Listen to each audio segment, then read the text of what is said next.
അസ്സലാമു അലൈക്കും.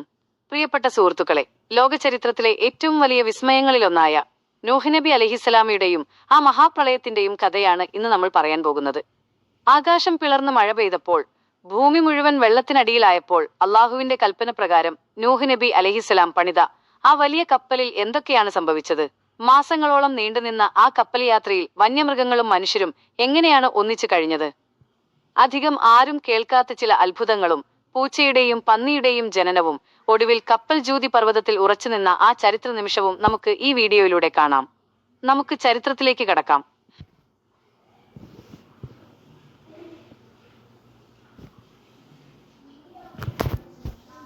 ചരിത്രവും കപ്പലും. ലോക ചരിത്രത്തിലെ അതിപ്രധാനമായ ഒരു ഘട്ടമാണ് നൂഹ് നബി അലൈഹിസ്സലാമിയുടെ ജീവിതം. അള്ളാഹുവിന്റെ ഏകത്വം ജനങ്ങളെ പഠിപ്പിക്കാനായി നിയോഗിക്കപ്പെട്ട പ്രമുഖനായ പ്രവാചകനായിരുന്നു അദ്ദേഹം. നൂഹ് നബി അലൈഹിസ്സലാം 950 വർഷത്തോളം തന്റെ ജനതയെ നേർവഴിയിലേക്ക് ക്ഷണിച്ചു. എന്നാൽ അവർ അദ്ദേഹത്തെ പരിഹസിക്കുകയും വിഗ്രഹങ്ങളെ ആരാധിക്കുന്നത് തുടരുകയും ചെയ്തു. ഒടുവിൽ അവിശ്വാസികൾക്ക് അള്ളാഹുവിന്റെ ശിക്ഷ ഉറപ്പായപ്പോൾ സത്യവിശ്വാസികളെ രക്ഷിക്കാനായി ഒരു വലിയ കപ്പൽ നിർമ്മിക്കാൻ അള്ളാഹു നൂഹ് നബി അലൈഹിസ്സലാമയോട് കൽപ്പിച്ചു. ജിബ്രീൽ അലൈഹിസ്സലാം എന്ന മലക്കിന്റെ മേൽനോട്ടത്തിൽ നൂഹ് നബി അലൈഹിസ്സലാം കപ്പൽ നിർമ്മാണം ആരംഭിച്ചു. വിജനമായ സ്ഥലത്ത് കപ്പൽ പണിയുന്നത് കണ്ട് അന്നത്തെ ജനങ്ങൾ നൂഹ് നബി അലൈഹിസ്സലാമെ ഒരുപാട് കളിയാക്കി. എന്നാൽ അദ്ദേഹം അതെല്ലാം ക്ഷമയോടെ നേരിട്ടു. കപ്പൽ നിർമ്മാണം പൂർത്തിയായപ്പോൾ അള്ളാഹുവിന്റെ കൽപ്പനയെത്തി. എല്ലാ ജീവജാലങ്ങളിൽ നിന്നും ഓരോ ജോഡികളെ വീതവും നൂഹ് നബി അലൈഹിസ്സലാമയെ വിശ്വസിച്ച അനുയായികളെയും കപ്പലിൽ കയറ്റി. ആകാശത്തുനിന്ന് വലിയ മഴ പെയ്യാൻ തുടങ്ങിയതോടെ ഭൂമി പ്രളയത്തിലായി. മലകളേക്കാൾ ഉയരത്തിൽ തിരമാലകൾ ഉയർന്നു പൊങ്ങി. കപ്പലിൽ കയറിയവർ മാത്രം സുരക്ഷിതരായി. നൂഹ് നബി അലൈഹിസ്സലാമയുടെ സ്വന്തം മകൻ പോലും അവിശ്വാസികളോടൊപ്പം ആ പ്രളയത്തിൽ മുങ്ങി നശിച്ചു. നീണ്ട നാളുകൾക്ക് ശേഷം പ്രളയം അവസാനിക്കുകയും വെള്ളം താഴ്ന്നു വരികയും ചെയ്തു. നൂഹ് നബി അലൈഹിസ്സലാമയുടെ കപ്പൽ ജൂതി എന്ന പർവ്വതത്തിൽ ഉറച്ചുനിന്നു. കപ്പലിൽ ഉണ്ടായിരുന്നവർ അവിടെ ഇറങ്ങുകയും പുതിയൊരു ജീവിതം ആരംഭിക്കുകയും ചെയ്തു. നൂഹ് നബി അലൈഹിസ്സലാമയുടെ ക്ഷമയും ദൈവത്തിലുള്ള വിശ്വാസവും ലോകത്തിന് വലിയൊരു പാഠമാണ്.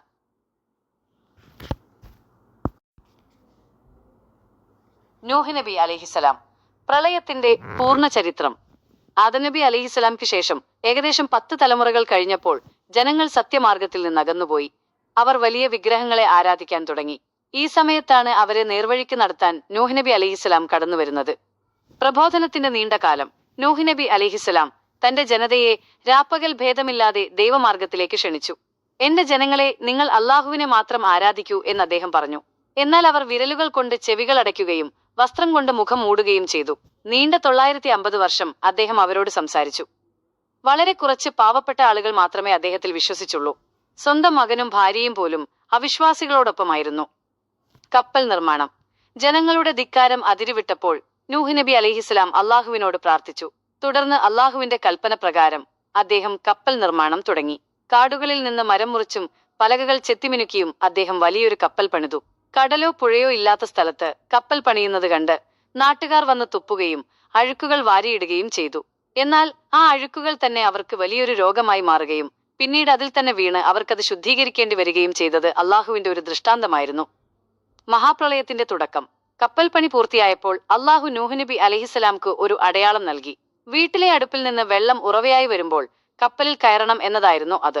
ആ അടയാളം കണ്ട ഉടനെ നൂഹ് നബി അലൈഹിസ്സലാം സത്യവിശ്വാസികളെയും ഭൂമിയിലെ സകല ജീവജാലങ്ങളിൽ നിന്നും ഓരോ ഇണകളെയും കപ്പലിൽ കയറ്റി. പെട്ടെന്ന് ആകാശം പിളർന്ന് മഴ പെയ്തു. ഭൂമിയിൽ നിന്ന് വെള്ളം കുതിച്ചു ചാടി. ലോകം കണ്ട ഏറ്റവും വലിയ പ്രളയം അവിടെ തുടങ്ങി. നൂഹ് നബി അലൈഹിസ്സലാം തന്റെ മകനെ കപ്പലിലേക്ക് വിളിച്ചു. മകനെ, ഞങ്ങളോടൊപ്പം കയറൂ എന്ന് അദ്ദേഹം കരഞ്ഞു പറഞ്ഞു. എന്നാൽ ഞാൻ മലമുകളിൽ കയറി രക്ഷപ്പെട്ടുകൊള്ളാം എന്ന് പറഞ്ഞ് അവൻ ഒഴിഞ്ഞുമാറി. നിമിഷങ്ങൾക്കുള്ളിൽ ഒരു വലിയ തിരമാല വന്ന് അവനെ കൊണ്ടുപോയി.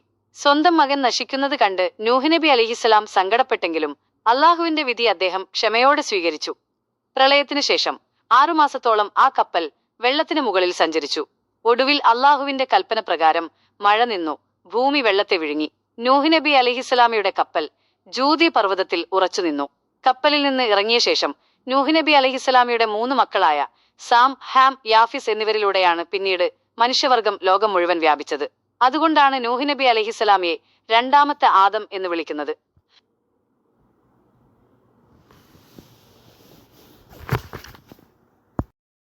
നൂഹ് നബി അലൈഹിസ്സലാം കപ്പലിനുള്ളിലെ അത്ഭുതങ്ങളും പ്രളയാനന്തര ജീവിതവും. കപ്പലിന്റെ ഘടന. അള്ളാഹുവിന്റെ നിർദ്ദേശപ്രകാരം നൂഹ് നബി അലൈഹിസ്സലാം നിർമ്മിച്ച കപ്പലിന് 3 നിലകളായിരുന്നു ഉണ്ടായിരുന്നത്. 1. താഴത്തെ നില വന്യമൃഗങ്ങളെയും ഇഴജന്തുക്കളെയും താമസിപ്പിച്ചു. 2. രണ്ടാമത്തെ നില മനുഷ്യർക്കും പക്ഷികൾക്കും വേണ്ടിയായിരുന്നു. 3. മുകളിലത്തെ നില നൂഹ് നബി അലൈഹിസ്സലാമിയും മറ്റു പ്രധാന വസ്തുക്കളും അവിടെയായിരുന്നു. കപ്പൽ വെള്ളത്തിൽ പൊങ്ങിക്കിടക്കാൻ വേണ്ടി പ്രത്യേകതരം പശ ബിറ്റുമൻ ഉപയോഗിച്ച് അത് ഭദ്രമാക്കിയിരുന്നു. കപ്പലിനുള്ളിലെ അത്ഭുതങ്ങൾ. പ്രളയകാലത്ത് മാസങ്ങളോളം കപ്പലിനുള്ളിൽ കഴിഞ്ഞപ്പോൾ മൃഗങ്ങളുടെ വിസർജ്യങ്ങൾ ഒരു പ്രശ്നമായി മാറി. അപ്പോൾ അള്ളാഹുവിന്റെ കൽപ്പന പ്രകാരം ആനയുടെ വാലിൽ തടവിയപ്പോൾ പന്നി ഉണ്ടാവുകയും അത് അഴുക്കുകൾ തിന്നു തീർക്കുകയും ചെയ്തു എന്നാണ് ചില ചരിത്രങ്ങളിൽ പറയുന്നത്. അതുപോലെ എലികൾ കപ്പലിന്റെ മരം കരണ്ടു തിന്നാൻ തുടങ്ങിയപ്പോൾ സിംഹത്തിന്റെ മൂക്കിൽ തടവുകയും അപ്പോൾ പൂച്ച ഉണ്ടാവുകയും എലികളെ തുരത്തുകയും ചെയ്തു എന്നും പറയപ്പെടുന്നു. അള്ളാഹുവിന്റെ അത്ഭുതകരമായ സംരക്ഷണമായിരുന്നു ആ കപ്പലിനുള്ളിൽ ഉണ്ടായിരുന്നത്. കാവൽക്കാരനായിരുന്ന കാക്കയും പ്രാവും. വെള്ളം വറ്റിയോ എന്ന് പരിശോധിക്കാൻ നൂഹ് നബി അലൈഹിസ്സലാം ആദ്യം ഒരു കാക്കയെ അയച്ചു. എന്നാൽ കാക്ക ചത്ത മൃഗങ്ങളെ തിന്നു നടന്നു, തിരിച്ചു വന്നില്ല. പിന്നീട് ഒരു പ്രാവിനെ അയച്ചു. പ്രാവ് തന്റെ ചുണ്ടിൽ ഒലിവ് മരത്തിന്റെ ഒരു ഇലയുമായാണ് തിരിച്ചു വന്നത്. ഭൂമിയിൽ വെള്ളം വറ്റിത്തുടങ്ങിയെന്നും സമാധാനം തിരിച്ചു വരുന്നുവെന്നും നൂഹ് നബി അലൈഹിസ്സലാമുക്ക് അതോടെ മനസ്സിലായി.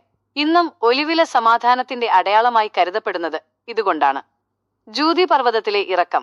പ്രളയത്തിനു ശേഷം ഭൂമി ശാന്തമായി.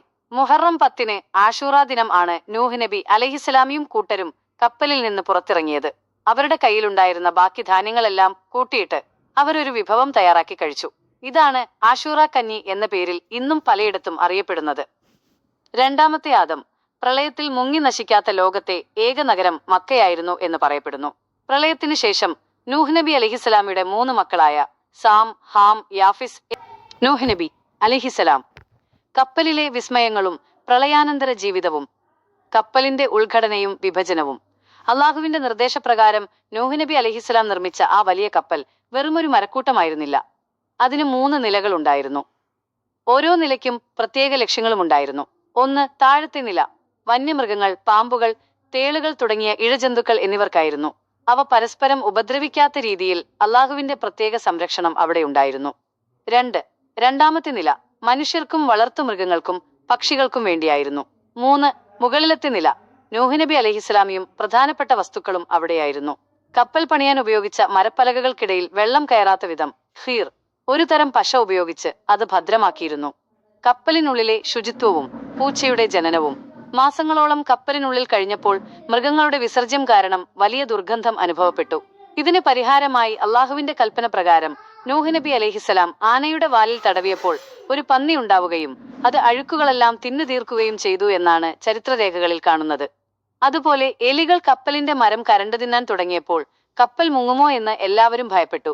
അപ്പോൾ നൂഹ് നബി അലൈഹിസ്സലാം സിംഹത്തിന്റെ മൂക്കിൽ തടവുകയും സിംഹം തുമ്മിയപ്പോൾ അതിൽ നിന്ന് ഒരു ജോഡി പൂച്ചകൾ പുറത്തുവരികയും ചെയ്തു. ആ പൂച്ചകൾ എലികളെ തുരത്തി കപ്പലിനെ രക്ഷിച്ചു. പ്രാവും ഒലിവിലയും. പ്രളയത്തിന്റെ വെള്ളം വറ്റിയോ എന്ന് പരിശോധിക്കാൻ നൂഹ് നബി അലൈഹിസ്സലാം ആദ്യം ഒരു കാക്കയെ അയച്ചു. എന്നാൽ കാക്ക ചത്ത മൃഗങ്ങളെ തിന്നു നടന്നു, തിരിച്ചു വന്നില്ല. പിന്നീട് അദ്ദേഹം ഒരു പ്രാവിനെ അയച്ചു. പ്രാവ് തന്റെ ചുണ്ടിൽ ഒരു ഒലിവ് മരത്തിന്റെ പച്ചിലയുമായാണ് തിരിച്ചു വന്നത്. ഭൂമിയിൽ വെള്ളം വറ്റിയെന്നും സമാധാനം തിരിച്ചു വരുന്നുവെന്നും അതോടെ നൂഹ് നബി അലൈഹിസ്സലാം മനസ്സിലാക്കി. ഇന്നും ലോകത്ത് ഒലിവിലയും പ്രാവും സമാധാനത്തിന്റെ അടയാളമായി കരുതപ്പെടുന്നത് ഈ സംഭവത്തെ തുടർന്നാണ്. ജൂതി പർവ്വതത്തിലെ ഇറക്കം. ഏകദേശം 6 മാസത്തോളം നീണ്ടുനിന്ന പ്രളയത്തിനൊടുവിൽ വെള്ളം പൂർണ്ണമായും വറ്റി. മുഹറം മാസം 10 തീയതി ആഷൂറ ദിനമാണ് നൂഹ് നബി അലൈഹിസ്സലാമിയുടെ കപ്പൽ ജൂതി പർവ്വതത്തിൽ ഉറച്ചുനിന്നത്. കപ്പലിൽ നിന്ന് പുറത്തിറങ്ങിയപ്പോൾ അവരുടെ കൈവശം ഭക്ഷണ സാധനങ്ങൾ കുറവായിരുന്നു. ബാക്കിയുണ്ടായിരുന്ന എല്ലാ ധാന്യങ്ങളും കടല, പയർ, ഗോതമ്പ് തുടങ്ങിയവ കൂട്ടിയിട്ട് അവരൊരു പ്രത്യേക വിഭവം തയ്യാറാക്കി. ഇതാണ് പലയിടങ്ങളിലും ഇന്നും ആഷൂറ കഞ്ഞി എന്ന പേരിൽ അറിയപ്പെടുന്നത്. പുതിയൊരു ലോകത്തിന്റെ തുടക്കം. പ്രളയത്തിൽ അവിശ്വാസികളെല്ലാം നശിച്ചു. നൂഹ് നബി അലൈഹിസ്സലാമിയുടെ മക്കളായ സാം, ഹാം, യാഫിസ് എന്നിവരിലൂടെയാണ് പിന്നീട് മനുഷ്യവർഗം ലോകം മുഴുവൻ വ്യാപിച്ചത്. സാം അറബികളുടെയും പേർഷ്യക്കാരുടെയും പിതാവായി അറിയപ്പെടുന്നു. ഹാം ആഫ്രിക്കൻ വംശജരുടെ പിതാവായി കരുതപ്പെടുന്നു. യാഫിസ് യൂറോപ്യൻ, തുർക്കി വംശജരുടെ പിതാവായും അറിയപ്പെടുന്നു. അതുകൊണ്ടാണ് നൂഹ് നബി അലൈഹിസ്സലാമിയെ അബുൽ ബഷർ അസ്സാനി, മനുഷ്യകുലത്തിന്റെ 2ാമത്തെ പിതാവ് എന്ന് വിളിക്കുന്നത്. നൂഹ് നബി അലൈഹിസ്സലാം പ്രളയത്തിനു ശേഷം ഏകദേശം 350 വർഷത്തോളം കൂടി ജീവിക്കുകയും മക്കയിൽ വെച്ച് അന്തരിക്കുകയും ചെയ്തു എന്നാണ് ചരിത്രം. സുഹൃത്തുക്കളെ, നൂഹ് നബി അലൈഹിസ്സലാമിയുടെയും ആ വലിയ പ്രളയത്തിന്റെയും ചരിത്രം നിങ്ങൾക്ക് ഇഷ്ടപ്പെട്ടുവെന്ന് കരുതുന്നു. ജീവിതത്തിൽ എത്ര വലിയ പ്രതിസന്ധികൾ വന്നാലും ദൈവത്തിലുള്ള വിശ്വാസവും ക്ഷമയും കൈവിടരുത് എന്ന വലിയ പാഠമാണ് ഈ ചരിത്രം നമ്മെ പഠിപ്പിക്കുന്നത്. ഈ വീഡിയോയെക്കുറിച്ചുള്ള നിങ്ങളുടെ അഭിപ്രായങ്ങൾ താഴെ കമന്റ് ചെയ്യുക. ഇതുപോലുള്ള കൂടുതൽ ചരിത്രങ്ങൾ ഇനിയും കേൾക്കാൻ ഈ ചാനൽ സബ്സ്ക്രൈബ് ചെയ്യാനും ബെല്ലൈക്കൺ അമർത്താനും മറക്കരുത്. നിങ്ങളുടെ കൂട്ടുകാർക്കും ഈ അറിവ് ഷെയർ ചെയ്യുക. മറ്റൊരു അദ്ഭുത ചരിത്രവുമായി നമുക്ക് വീണ്ടും കാണാം. അസ്സലാമു അലൈക്കും. നൂഹ് നബി അലൈഹിസ്സലാം 1000 വർഷം നീണ്ട പ്രബോധനം. അല്ലാഹുവിന്റെ കപ്പൽ ജ്യോതി പർവ്വതത്തിൽ. ഇതൊരു വിശ്വാസന്റെ മഹാചരിത്രം. കൂടുതൽ കഥകൾക്കായി സബ്സ്ക്രൈബ് ചെയ്യുക. ബെല്ലൈക്കൺ അമർത്താൻ മറക്കരുതേ.